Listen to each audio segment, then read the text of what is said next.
তারেক রহমান ও BNP নিয়ে আলোচিত সমন্বয়ক ছোট ভাই হাসনাত আব্দুল্লাহ কিছু কথা বলেছেন প্রসঙ্গক্রমে। আলাদা টপিক নয়, জাস্ট কথার মধ্যে উদাহরণ দিতে গিয়ে তারেক রহমান এবং বিএনপির উদাহরণ টেনেছে। এতে বিএনপির লোকজন ক্ষিপ্ত হয়েছে, হাসনাত আব্দুল্লাহকে ধুয়ে দিচ্ছে।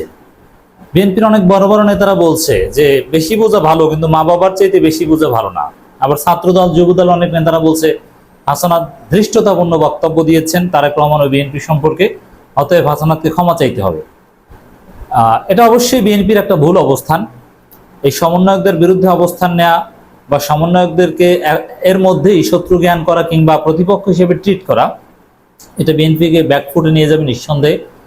এখন হাসনাত আব্দুল্লাহ কি বোঝাতে চেয়েছেন, কি বলেছেন, তিনি সঠিক কিনা এই বিষয়ে একটু বিশ্লেষণ করা জরুরি। তার বক্তব্যটা অ্যাম্বিগুয়াস। এর মানে কেউ কেউ চাইলে, মানে কোনো কোনো গণমাধ্যম দেখলাম যে তারেকের প্রশংসায় পঞ্চমুখ হাসনাত আব্দুল্লাহ, কিন্তু আসলে প্রশংসা না। বিএনপি ছাত্রদল বা যুবদল লোকজন বুঝে গিয়েছে আসলে হাসনাত আব্দুল্লাহ কার্যত তারেক রহমানকে একটু রিভিউ করেছেন, একটু তিরস্কার করেছেন। তার যে বক্তব্যটা বিভিন্ন গণমাধ্যমের শিরোনাম হিসেবে এভাবে এসেছে, আমরা যা শুনতে চাই তারেক রহমান তাই বলে হাসনাত আব্দুল্লাহ। তিনি মূলত এভাবে বলেছেন যে আওয়ামী লীগ যতদিন বেঁচে থাকবে আমাদেরকে শত্রু জ্ঞান করবে, আমাদেরকে এন্টি হিসেবে ট্রিট করবে, এবং যে সরকারি আসুক মানে শিক্ষার্থীদেরকে এন্টি হিসেবে ট্রিট করবে। আওয়ামী লীগ তো শত্রুতা করবে, এটা তো স্বাভাবিক, তিনি বলছেন। আর বিএনপি শুরু করে দিয়েছিল। এর মানে কি, বিএনপি শিক্ষার্থীদের বিরুদ্ধে, শিক্ষার্থীদের স্পিরিটের বিরুদ্ধে চাঁদাবাজি, লুটপাট, নানান কিছু শুরু করে দিয়েছিল। কিন্তু তারেক রহমান আবার আমরা যা শুনতে চাই, মানে শিক্ষার্থীরা যা শুনতে চায় তাই বলে। কি, যেমন 2 বারের বেশি প্রধানমন্ত্রী হওয়া যাবে না, শিক্ষার্থীদের কথা সেটাই বলছে।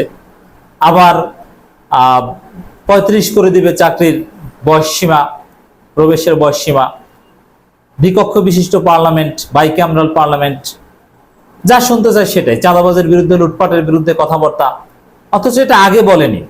মানে বুঝাতে চেয়েছেন যে তারেক রহমান শিক্ষার্থীরা যা শুনতে চায় বা শিক্ষার্থীদের শান্ত করার জন্য বলছে, কিন্তু বিএনপি আগে এটা বলেনি, অথবা তারেক রহমান আগে বলেনি, এখন পরিস্থিতির শিকার হয়ে বলছে। এর মানে দুর্নীতি, অনিয়ম, লুটপাট, চাঁদাবাজি এগুলোর বিরুদ্ধে বিএনপি আসলে সোচ্চার নয়। তবে শিক্ষার্থীরা যেহেতু সোচ্চার, এই কারণে তাদের সাথে সুর মিলিয়ে তারেক রহমান বলার চেষ্টা করছে। হাসনাত আব্দুল্লাহর প্রেজেন্টেশনটা অনেকটা এরকম। তো এখানে তারেক রহমানের প্রশংসা করা হয়নি, তারেক রহমানকে একটু রিভিউ করা হয়েছে যে শিক্ষার্থীদের কথা শুনে শুনে এখন তিনি কথা বলেন, এই কথাগুলো তো আগে বলেননি, রাইট? এর সাথে আমি এটাও একটু রিলেট করতে চাই। এই যে ভারত বিরোধিতা, বিএনপি এখন ভারতের বিরুদ্ধে বলছে স্পষ্ট। মির্জা ফখরুল থেকে শুরু করে তারেক রহমান এখন ভারতের বিরুদ্ধে বলছে, অথচ ভারতের বিরুদ্ধে আমির খসরু, মির্জা ফখরুল, তারেক রহমান অতীতে বলতে পারেনি, বরং ভারতকে খুশি করতে চেষ্টা করেছে। এখন বাতাসে গা ভাসাচ্ছে। হাসনাত আব্দুল্লাহ সঠিক বলেছেন বলে আমরা মনে করি বিএনপি এবং তারেক রহমান সম্পর্কে। তারা অবশ্যই বাতাসে গা ভাসাচ্ছেন, কারণ এখন যে কথাগুলো বলছেন এটা এতদিন বলতে পারেননি, শিক্ষার্থীরা বলার পরে বলছে। আর এটা তো স্পষ্ট যে বিএনপি জামাত যা পারেনি হাসনাত আব্দুল্লাহরা তা পেরেছে। অতএব হাসনাত আব্দুল্লাহ যদি এরকম কোনো কথা বলেন যে শিক্ষার্থীদের কথা শুনে শুনে সুর মিলিয়ে তারেক রহমানও কথা বলেন, শিক্ষার্থীরা যা শুনতে চায় সেটাই বলেন, আসলে ওটা আন্তরিকতা না। দিন শেষে কি করবে বোঝা যাচ্ছে না। বিএনপি দিন শেষে আওয়ামী লীগের মতো এই শিক্ষার্থীদের শত্রু জ্ঞান করতে পারে। হাসনাত আব্দুল্লাহর এই কথা বলা রাইট রয়েছে এবং তিনি সঠিক বলেছেন। কারণ এই যতটুকু অ্যাম্বিগুয়াস কথা বলেছে তারেক রহমান এবং বিএনপি সম্পর্কে, তাতেই বিএনপির অনেকে বলছে যে ক্ষমা চাওয়া উচিত, ক্ষমা চাইতে হবে হাসনাত আব্দুল্লাহকে। কেন? এর মানে বিএনপিও যে আওয়ামী লীগের মতো শিক্ষার্থীদের শত্রু জ্ঞান করবে, হাসনাত আব্দুল্লাহর কথা কিন্তু সঠিক প্রমাণিত হয়েছে অলরেডি। এই তাকে ক্ষমা চাইতে হবে ইত্যাদি ইত্যাদি বলার মাধ্যমে। এতটুকু সমালোচনা না নিতে পারলে তো হবে না, সমালোচনা নিতে হবে। দর্শক, হাসনাত আব্দুল্লাহ যে বিএনপি বা তারেক রহমানকে একটু রিভিউ করেছেন বা তাদের বিরুদ্ধেই বলেছেন, ইঙ্গিত করে বলেছেন বিরুদ্ধে, এতে কোনো সন্দেহ নাই। তার অন্য একটা বক্তব্যের সাপোর্টিং এভিডেন্স পাওয়া যায়। এক পক্ষ যাওয়ার পর আরেক পক্ষ চাঁদাবাজি শুরু করেছে হাসনাত আব্দুল্লাহ। এটা তারা কি বুঝিয়েছেন? কারা চাঁদাবাজি শুরু করেছে? ডেফিনেটলি বিএনপি শুরু করেছে। চাঁদাবাজি তো আর অন্য কেউ করতে চায় না। এখন তারা আওয়ামী লীগের ওই অর্থে সামর্থ্য নেয়, এখনো লিমিটেড এক্সটেন্টে বিএনপি করছে।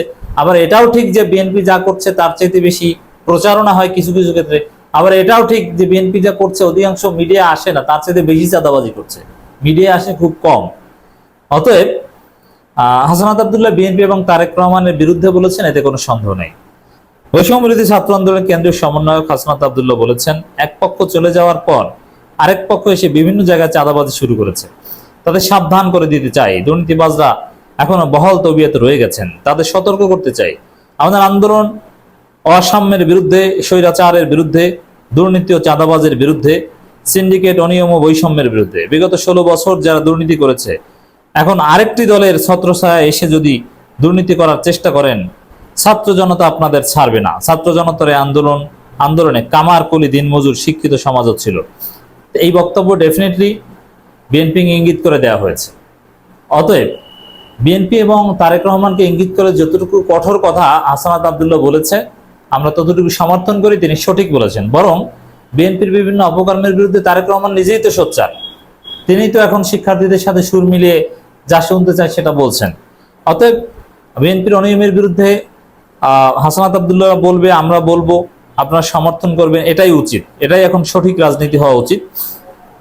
অতএব কেউ কেউ যেটা বলার চেষ্টা করছেন যে তারেকের প্রশংসায় পঞ্চমুখ, বিষয়টা এরকম নয়। তারেক রহমানকে এবং বিএনপিকে কিছুটা খোঁচা দিয়েছে হাসনাত আব্দুল্লাহ। এটাই গণতান্ত্রিক রাজনীতি। জাতির বৃহত্তর প্রয়োজনে বিএনপির চাঁদাবাজ লুটপাটকারীদের লাগাম টেনে ধরার জন্য এখন এই ধরনের কথাই বলতে হবে।